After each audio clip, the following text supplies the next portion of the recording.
The sentence, वाक्य। Sentence क्या होता है? वाक्य, जिसे हम हिंदी में कहते हैं वाक्य, क्या होता है? वाक्य होता है जिसे हम विचारों, जैसे हमारे आइडियाज, हमारे थॉट्स,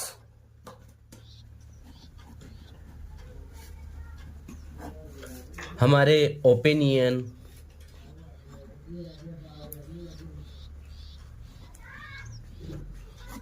हमारे इमेजिनेशन,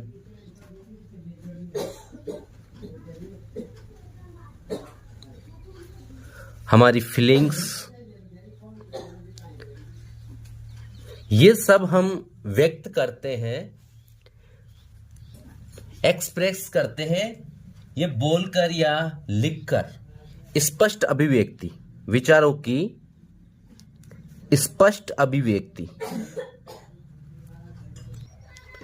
स्पष्ट अभिव्यक्ति, स्पष्ट अभिव्यक्ति जो होती है वो हमारे विचारों में, हमारे आइडियाज होते हैं, ओपिनियन होते हैं, फीलिंग्स होते हैं, ये सब हम क्या करते हैं? अभिव्यक्त करते हैं, बोलकर या लिखकर। बोलकर या लिखकर, बोलकर या लिखकर करते हैं।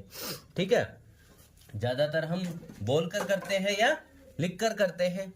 अब सेंटेंस, सभी को सेंटेंस कहा जाएगा या कुछ सेंटेंस होंगे या नहीं होंगे, इसके बारे में जानते हैं कि इनके जो पूर्ण अर्थ निकलना चाहिए एक तो, और इनका एक क्रम होता है। ठीक है, एक निश्चित क्रम में अरेंज किए जाते हैं, एक निश्चित क्रम में, एक निश्चित क्रम में अरेंज किए जाते हैं।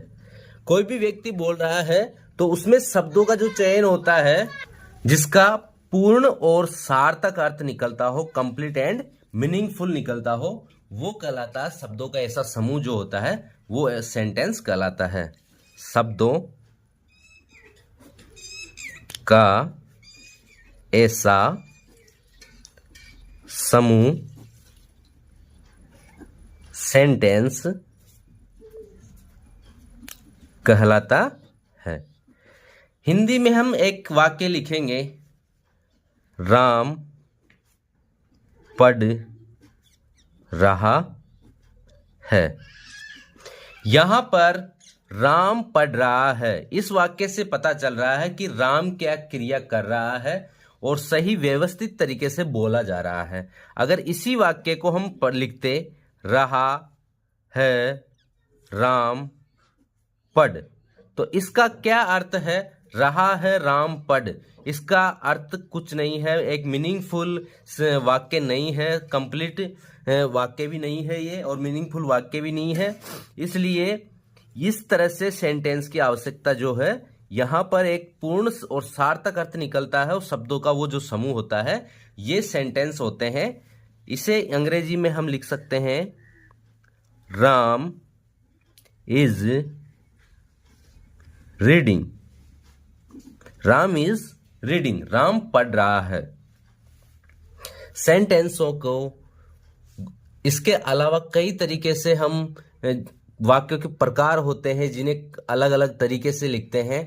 तो आज के इस वीडियो में हमने जाना है सेंटेंस की, सेंटेंस वाक्य क्या होते हैं, और वाक्य जो होते हैं वो होते हैं शब्दों का ऐसा समूह होता है जो एक निश्चित क्रम में होते हैं, पूर्ण और सार्थक अर्थ निकलता है, जिसे हम बोलकर या लिखकर बताते हैं, जिसे हमारे विचार, हमारे ideas, thoughts, opinion, imagination, feelings, ये सब जो बताते हैं हम, ये सेंटेंस के माध्यम से ही बताते हैं, और इनको एक निश्चित क्रम में लिखा जाता है। जैसे राम गोज टू मार्केट, इसका अर्थ निकल रहा है राम बाजार जाता है।